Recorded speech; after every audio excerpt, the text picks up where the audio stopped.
तो देश की जनता हमारे साथ जुड़ चुकी है, खास मेहमानों का पैनल हमारे साथ मौजूद है। कौन कौन खास मेहमान आज के इस शो में अपनी उपस्थिति दर्ज करवाने वाले हैं, सभी का तारुफ जल्दी से करवा देते हैं। हमारे साथ मौजूद रहेंगी बरखा त्रेहन, डॉक्टर सतीश कुमार मौजूद रहने वाले हैं, नितिशा मल्होत्रा मौजूद रहेंगी, प्रियंका राणा जी अपनी उपस्थिति दर्ज करवाएंगी, अनामिका पराशर हमारे साथ मौजूद रहेंगी, विष्णु प्रिया जी मौजूद रहने वाली हैं, निपुण जी हमारे साथ अपनी उपस्थिति दर्ज करवाएंगे, डॉक्टर शालिनी हमारे साथ मौजूद रहेंगी और शबनम खान भी आज की इस डिबेट में हमारे साथ मौजूद रहने वाली हैं। सभी का बहुत बहुत स्वागत करते हुए बरखा जी के साथ मैं शुरुआत करने जा रही हूँ। बरखा जी, सवाल इस समय बड़ा ही चिंतित करने वाला है और सवाल यही कि आखिर किस दिशा में, किस ओर हमारा समाज जा रहा है। अभी तक तो हम ये सुन रहे थे कि पुरुषों के ऊपर, पतियों के ऊपर अत्याचार हो रहा है, लेकिन अब खबरें ये भी आ रही हैं कि औरतों के ऊपर भी अत्याचार फिर से बढ़ गए हैं। कल ही खबर आई कि नोएडा में एक महिला, एक पत्नी की हत्या कर दी गई, वो भी हथौड़े के जरिए। क्या हो रहा है ये? देखिए, ये बहुत गलत मैसेज जा रहा है। अन्याय किसी के खिलाफ भी नहीं होना चाहिए, हत्या किसी की भी नहीं होनी चाहिए। क्राइम का रेट बहुत बढ़ रहा है, डर खौफ सब खत्म हो चुका है। लेकिन यहाँ बड़ा प्रश्न ये है कि जब भी पत्नियों के साथ या महिलाओं के साथ कोई भी नाइंसाफी हुई है, हम सब ने एकत्रित होकर के उसका समाधान ढूंढा है, कैंडल मार्च किए हैं। कितने हमारे भाई हैं, 80% भाई होते हैं कैंडल मार्च में, और पुरजोर तरीके से आवाज उठाई और उनको न्याय दिलाने में मदद करिए। लेकिन आज जब मेरे पुरुष भाई कट रहे हैं, मर रहे हैं, एनसीआरबी का डेटा कितना बद से बदतर होता जा रहा है, कितना भयावह है। पुरुष आत्महत्याएं की दर 4 गुना है, लेकिन आज भी हम चुपचाप बैठे हैं, ये सोच रहे हैं कि शायद स्थिति बदल जाएगी। स्थिति नहीं बदलेगी। Crime has no gender. लेकिन आज तक भी एक भी महिला, मैं आपको बताती हूँ, आप शबनम नाम की एक महिला जिसने 7 खून किए थे, आज तक भी उसे फांसी की सजा नहीं हुई। Crime has no gender. जब तक हम ये बातें नहीं समझेंगे कि सबको इंसाफ मिलना चाहिए, अन्याय या अत्याचार किसी के साथ भी नहीं होना चाहिए, न पुरुषों के साथ, न महिलाओं के साथ, न ट्रांसजेंडर, सब एक पटल पे है। लेकिन सारे कानून पत्नियों के लिए है, पति के लिए कोई कानून नहीं है। बेचारा जाए तो जाए कहाँ? थक टूट के, हार के अतुल सुभाष जैसे लाखों मर गए और लाखों मर जाएंगे, लेकिन आज भी हम मूक बैठे रहेंगे। जिस पत्नी के साथ ये हुआ है दुर्घटना और उसका मर्डर हुआ, मैं उसके खिलाफ हूँ। ऐसे नहीं होना चाहिए। उस पति को कड़ी से कड़ी सजा मिलनी चाहिए। मैं कहती हूँ, अगर उसका अपराध कोर्ट में प्रूव होता है तो उसे फांसी की सजा दीजिए। लेकिन क्या हमने पत्नियों को कभी फांसी की सजा दी है? आज मुस्कान जेल में है, मेरठ की जेल में। कल आता है निकल करके कि वो प्रेग्नेंट है। अब तैयारी हो रही है मुस्कान को बचाने की। मैं आपको संकेत दे रही हूँ, मुस्कान यही है जिसने सौरभ के 15 टुकड़े किए, ड्रम में डाल दिया। आज ड्रम का कहर इतना बढ़ गया है, इतना बढ़ गया है कि हर पति कह रहा है कि भाई ड्रम में मुझे तो नहीं काट दोगी। एक पति ने, बिल्कुल सही कह रही हैं आप। पति ने तो अपनी पत्नी की शादी बॉयफ्रेंड से करवा दी कि भाई मुझे काट मत देना। इतना डर का माहौल है, तो डर का माहौल किसी के लिए भी नहीं होना चाहिए। ठीक है, नहीं होना चाहिए। अनामिका पराशर जी हमारे साथ मौजूद है, एडवोकेट है। अनामिका जी, इस समय समाज में जो तस्वीर पेश हो रही है वो बहुत ही चिंताजनक है, परेशान करने वाली तस्वीर है। लेकिन जैसे कि बरखा जी कह रही थी जी कि महिलाओं की सुरक्षा के लिए, महिलाओं की हिफाजत के लिए तो बहुत से कानून हैं, लेकिन पुरुषों के लिए कुछ भी नहीं है। इस पर आप क्या कहना चाहेंगे? करेक्ट, बिल्कुल करेक्ट कह रही हैं, क्योंकि as per the provision of law सारी लॉ जो हैं वो वुमेन के फेवर में है। लड़की जब से पैदा होती है, लड़का आपका पैदा होता है, आप कहते हो कि हाँ भाई there is no gender discrimination.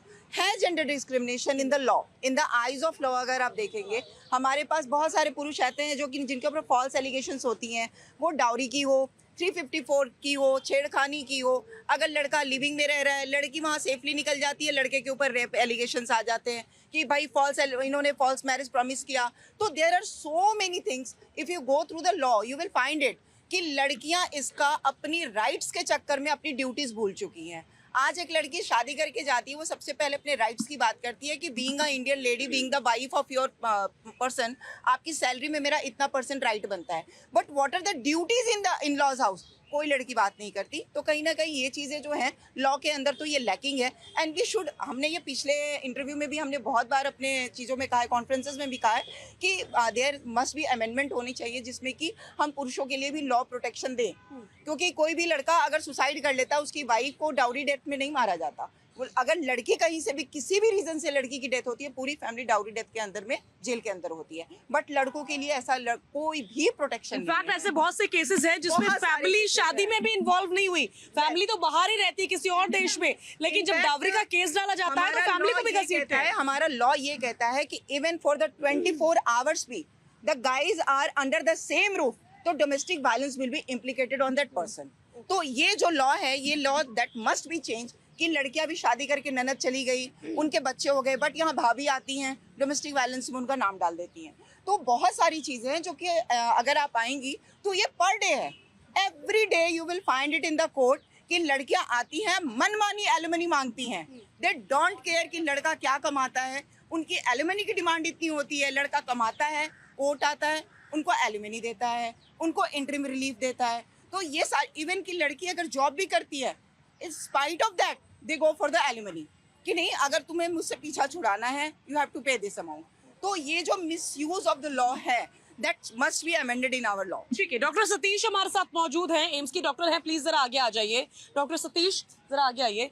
और मैं मानसिकता पे इस समय आपसे बात करना चाहूंगी क्योंकि आप साइकाइट्रिस्ट भी हैं। मैं समझना चाहूंगी कि जो केसेस इस समय सामने आ रहे हैं वो पुरुषों से भी जुड़े हुए हैं, महिलाओं से भी जुड़े हुए हैं। रिसेंट केस की हम बात कर ले तो एक महिला का हथौड़े से कत्ल कर दिया गया पति द्वारा। उससे पहले कि हम बात करें तो कई टुकड़ों में कई खबरें आई कि पतियों को बांट दिया गया, सूटकेस में बंद कर दिया गया, ड्रम में बंद कर दिया गया, फ्रिज में बंद कर दिया गया, न जाने क्या क्या किया गया। मैं ये समझना चाह रही हूँ कि आखिर किस प्रकार की ये मानसिकता है जो पनपती जा रही है और वक्त के साथ साथ बढ़ती जा रही है। क्रुएलिटी है ये या उससे भी ज्यादा कुछ? जी बिल्कुल, आपने सही कहा। आज के परिवेश में अगर हम देखें तो हमारी समाज काफ़ी असंवेदनशील होती जा रही है। कारण बहुत सारे हैं, जिसमें से प्रमुख मोबाइल का इस्तेमाल, जिसमें आप बहुत सारी चीज़ें देखते हैं। किस तरह से किसी एक्ट को अंजाम देना है, किस तरीके से किसी एक्ट को छुपाना है, सारी जानकारी आपके गूगल पर प्रस्तुत है या मौजूद है। इसके अलावा आज का समाज जो कहीं ना कहीं स्ट्रेस से दबा पड़ा है, किसी को फाइनेंशियल स्ट्रेस है, किसी को एक्स्ट्रा मैरिटल अफेयर का स्ट्रेस है, किसी को बच्चों को लेकर के स्ट्रेस है, किसी को कपल से रिलेटेड स्ट्रेस है। ये सारे स्ट्रेस जो होते हैं वो कहीं ना कहीं हमें मजबूर कर देती हैं इस तरह की चीज़ों को सोचने के लिए। हमें इस बात पर ध्यान देना होगा कि मानसिक स्वास्थ्य भी एक इम्पॉर्टेंट क्राइटेरिया है पूर्ण स्वास्थ्य के लिए। अगर हम इस पर ध्यान से नहीं देखेंगे, अगर इस पर हम गौर नहीं फरमाएंगे तो कल को हमारी जो समाज है वो और भी नीचे बदतर रूप में प्रस्तुत हो सकती है।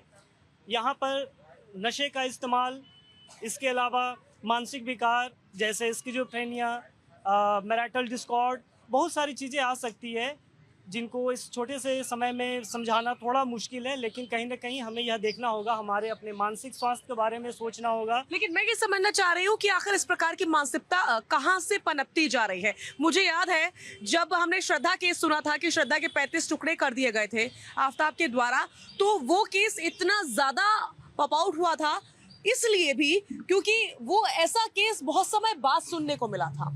एक आध केस सुनते हैं तो हम भी सख्ते में आ जाते हैं, लेकिन यहाँ तो लगातार ऐसे केसेस सामने आ रहे हैं। अचानक से ऐसा लग रहा है बाढ़ आ गई ऐसे केसेस की।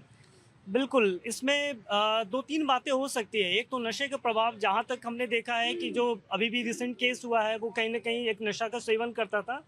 जब भी हम नशा का सेवन करते हैं तो हमारी मानसिकता जो होती है वो चेंज हो जाती है। एक तरीके से कहें कि नशा जो होता है वो एलियन के समान होता है, जो हमारे मानसिक स्थिति को चेंज कर देती है, हमें सोचने समझने की क्षमता को ख़राब करती है, जिसके कारण हम यह नहीं भाप पाते कि जो मैं क्राइम करने जा रहा हूँ वो क्राइम की सिवेरिटी कितनी होगी, उस क्राइम का अंजाम क्या होगा, और इस तरीके से लोग आगे बढ़ जाते हैं आवेश में आकर। दूसरी, कहीं ना कहीं वो किसी न किसी प्रकार के मानसिक स्थिति से गुजर रहे होते हैं। वो भी मानसिक स्थिति उनकी जजमेंट को इफेक्ट करता है, और जजमेंट इफेक्ट होने के कारण भी वो ऐसे घृणित कार्य कर बैठते हैं। ठीक है, ठीक है, ठीक है।